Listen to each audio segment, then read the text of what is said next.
An Adventure at Brownville. There was only one school in Brownville, and I was the only teacher. Brownville was a small town and had few young people, but many visitors stayed there in the summer. Brownville has some of the finest views in the state of California. The town lies between hills that are covered in beautiful, colorful trees. In the hills, the air is fresh and clear. Many visitors came to Brownville to improve their health. They walked on the hills and breathed the good, clean air. I saw many of these visitors because I lived in a boarding house. In summer, the house was full of guests, and I talked to most of them. I ate breakfast and supper in the boarding house and spent the rest of the day at the school. The school was not far away. It was on the other side of a hill. The distance by road was about 1.5 miles, but I knew a shorter way. I could walk over the top of the hill in 15 minutes. There was a path that ran through the forest on the hill. I came back along this forest path late one evening. It was the last day of term. Tomorrow, the students' vacations would begin. I had stayed late at the school because I had been writing reports about the students. The sun was going down in the sky. Its golden light shone through the trees and made long, dark shadows. I was tired. I sat down on an old fallen tree and looked at the sun setting in the darkening sky. It was calm and peaceful in the forest. Suddenly, I heard voices. One was a woman's voice, and she sounded angry. The second voice belonged to a man. It was a deep and musical voice, the voice of a singer. I could not see who was speaking, but I could hear the words clearly. "Don't threaten me," the man said. "You can do nothing. Don't try to change anything, or you'll both suffer." "What do you mean?" said the woman's voice angrily. It was a cultivated voice. She spoke clearly and well. "Do you mean that you'll murder us?" The man did not reply. I wanted to get to the boarding house. It was supper time, and I was hungry. But I did not want to pass the man and woman. I looked around and saw no one. I stood up quickly and walked on. It was almost dark now, but suddenly I saw the two people among the trees. They were standing on the path. The man was tall and slim. He seemed to be wearing black clothes. But there were too many shadows, and I could not see clearly. The woman wore a pale gray dress. They did not see me. As I watched, the woman knelt on the ground in front of the man. She held her hands together in front of her face. Was she begging for the man's help? Or was she praying that he would not hurt her? I did not like this scene. There was trouble here. I stepped behind a large tree. When I looked at the path again, the man and woman had disappeared. I walked on until I saw the light of the lamps shining from the windows of the boarding house. The scene of the man and the woman in the forest stayed in my mind. It had made me feel unhappy and uncomfortable. I saw some new guests at breakfast the next morning. A young woman sat at a table opposite mine, but she was not the woman who I had seen last night. Then a younger lady entered the dining room. The two young women looked very similar, and they were both extremely pretty. When the second young lady spoke, I recognized her voice immediately. I had heard it in the forest. The two ladies were sisters. I guessed that they were about 18 and 20 years old. I finished my coffee and left the dining room quickly. We were the only people in the room, and I did not want to listen to their private conversation. That would be rude. And I did not want them to notice me. I did not see the tall, slim man, but I heard him. He was in the garden of the boarding house. As I had guessed, he was a singer. He was practicing his singing. He was singing La Donna è Mobile, a song from Verdi's opera Rigoletto. The singer had a very good, strong voice. Maybe it was too good. Why was he in a simple boarding house in Brownville and singing in this way? This was strange. Did he want the guests to admire his voice? I walked away quickly. When I returned to the boarding house later, I saw the elder sister. She was standing in the garden with the singer. He was dressed in black clothes. His back was turned toward me, so I could not see his face. Brownville was a small town, and it had no theaters or restaurants. So when the people of Brownville finished their work, they enjoyed gossiping. I enjoyed gossiping too. Who were these unusual visitors, and what was their story? The singer was talking easily to the younger woman. I guessed that they knew each other well. When I came into the garden, he stopped talking and turned around. He looked straight at my face. The man was not young. I guessed that he was about 50 years old.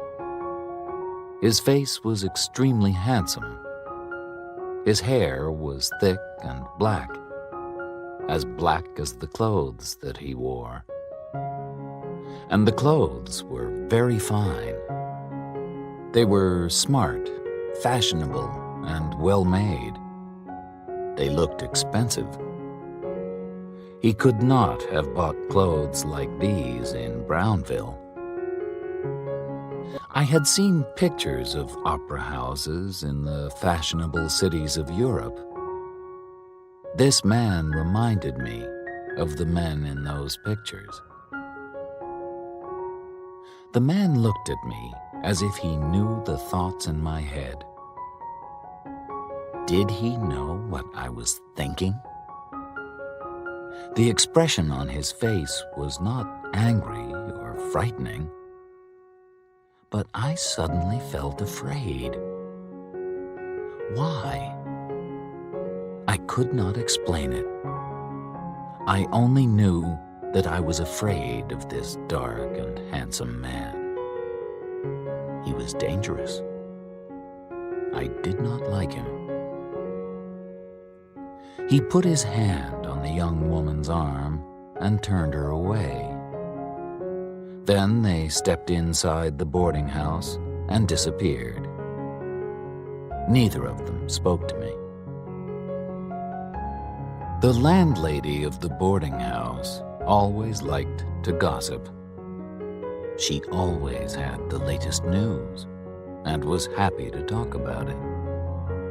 So I asked her about the new guests. The two girls are Pauline and Eva Maynard, and they've come from San Francisco, the landlady said. Pauline is the older sister. The man's name is Richard Benning. He is their guardian. He has taken care of the girls since their father died. Soon, when the girls are 21, they'll have their father's money. Meanwhile, Eva isn't well. Mr. Benning believes that the good air of Brownville will improve her health. Mr. Benning takes very good care of the two girls, the landlady went on. He spends a lot of money on them and on himself, but maybe he's spending their father's money. It was now my summer vacation. I did not have to go back to the school for several weeks. I walked on the hills and enjoyed the views and the fresh air. I often met Richard Benning and the two girls, walking on the hills too. They seemed to be very happy together. Then I remembered the strange words that I had heard one of the sisters say. Do you mean that you'll murder us? Why had Eva Maynard said this? For a short time, I forgot those frightening words. Then, one morning, the people of Brownville were all talking about a tragedy. Something terrible had happened in their town. Pauline Maynard, the elder sister, had died. Many people came to the boarding house to say a few kind words. I went into the sitting room. Eva Maynard was standing beside the body of her dead sister, and she was weeping. Pauline Maynard was lying in a wooden coffin. Her face was extremely pale. She looked as if she were asleep. A crowd of people stood in the doorway of the sitting room and stared at the scene. Suddenly, Richard Benning pushed his way through the crowd and entered the room. He tried to hold Eva's hand, but she pulled it away. She stood up and cried out. It's you, she shouted. You've done this! You! She doesn't know what she's saying, Richard Benning said in a soft voice. She's had a terrible shock. She's upset. Benning moved toward Eva, but she stepped away from him. He did not try to touch her hand again. Instead, he moved his hand in front of her face, slowly, once. Immediately, Eva's eyes closed, and she stood still. Then, Benning held her hand and put his other arm around her shoulders. Suddenly, she began to weep again. Then Benning gently led the young woman out of the room. A few days later, there was an inquest in Brownville.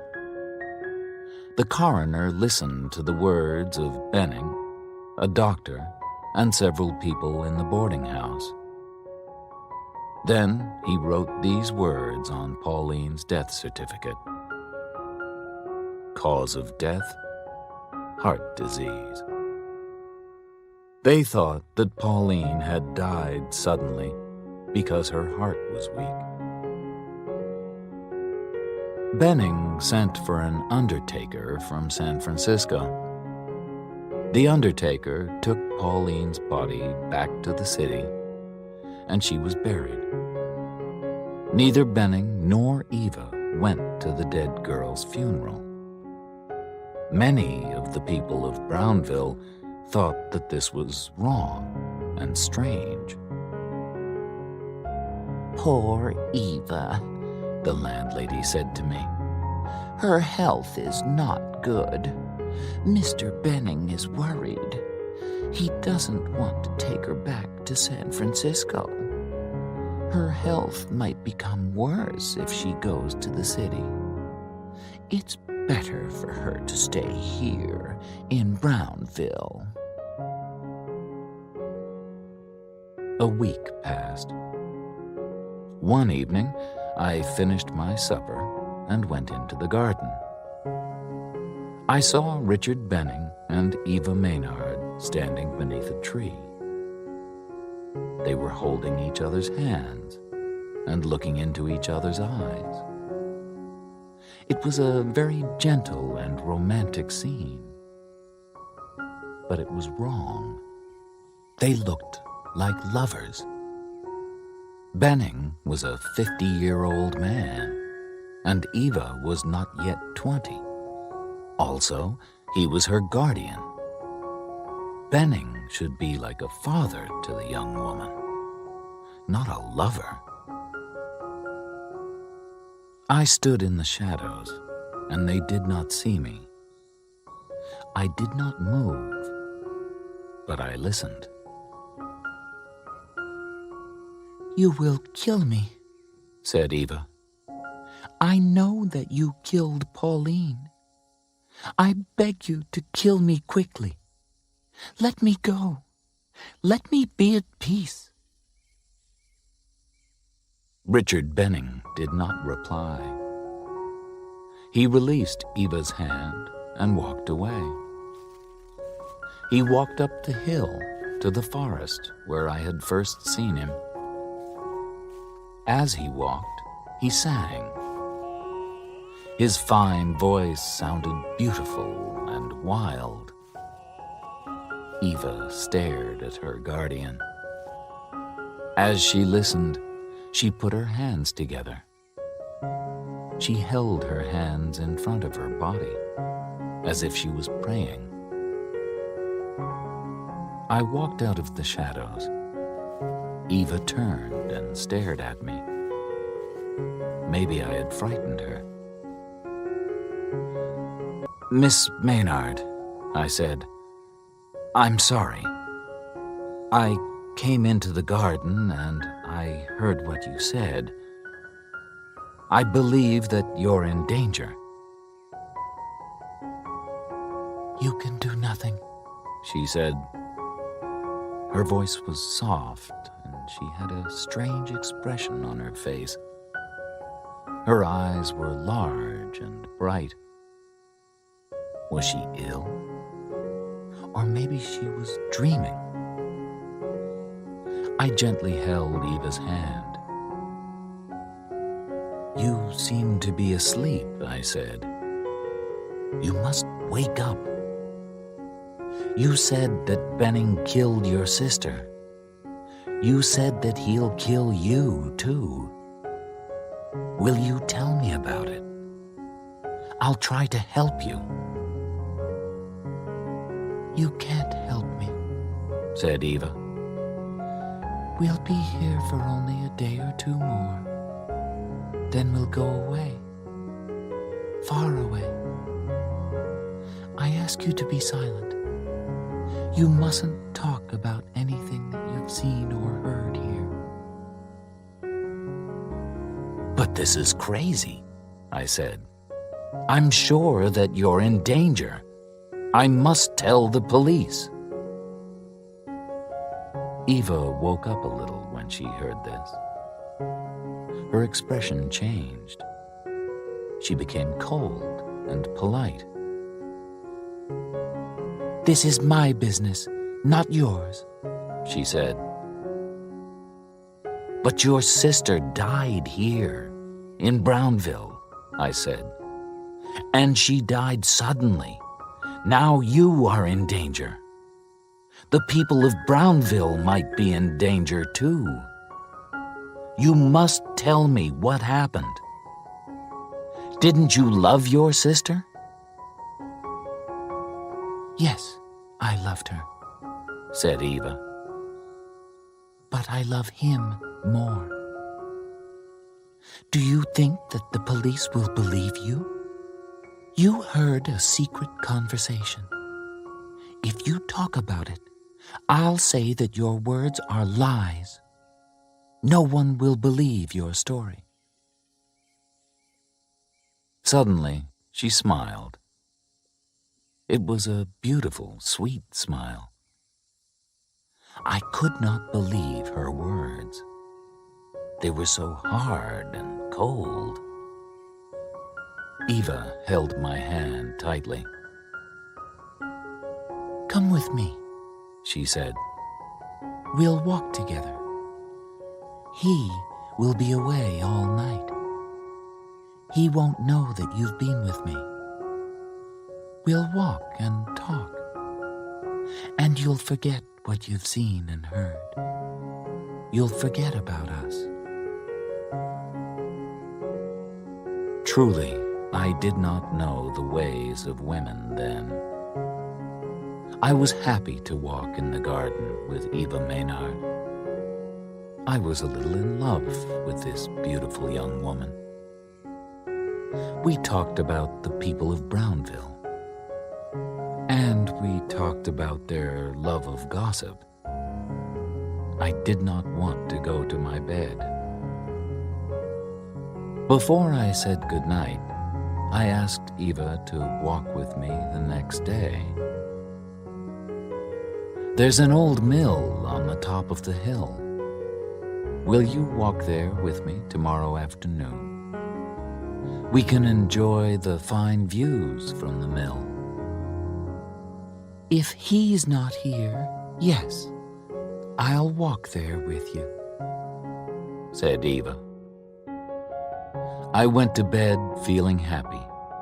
I smiled happily as I fell asleep.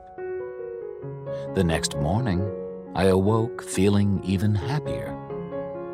Today is going to be a special day, I thought. Eva was not in the dining room at lunchtime. Maybe I had hoped for too much. I am only a school teacher in a small town, and I am not very rich or very handsome. But I was not disappointed. Eva came into the garden. Benning must have gone away. I was the happiest man in the world. Eva said nothing as I followed her up the path to the old mill. She knew the way there because she had walked to the mill many times with her guardian. Eva and I did not have a conversation, but she sang songs. She sang happy and sad songs. Her feelings changed as quickly as clouds pass across the sky. 1 minute sunshine, the next minute shadow. I was happy to be with her, whatever she felt. She walked, and I followed. When we came to the mill, she did not stop walking. She crossed an old wooden bridge and took the path up the high hill. It was the path to a place called the Eagle's Nest. This was where the path ended, on a cliff high above the forest. The view from the Eagle's Nest was beautiful. I was a little afraid. The view was fine, but I did not like to go near the edge of the cliff. The ground was more than 200 feet below us. But Eva stood on the cliff's edge and looked up, not down. Suddenly, I heard footsteps, and Richard Benning came and stood beside us. I saw you walking on the path, he said carelessly. So I came up too. Eva turned toward us. She still stood on the edge of the cliff. Her eyes were shining, and she was smiling. There was a look of love on her face. "I'm so glad that you came," she said. She was staring at Benning. Her loving expression showed that she was telling the truth. But then I saw something else in her expression. Eva's mouth was smiling, but suddenly there was fear in her eyes. She looked like a frightened animal. With a smile on her lips and fear in her eyes, Eva stepped backward. She fell over the edge of the cliff to the ground below. Benning and I ran down the path to the bottom of the cliff. He got there before me. I did not want to look at Eva's body. Beautiful Eva was no longer beautiful. Benning looked at her carefully, but he did not touch her. She's dead. Quite dead, he said.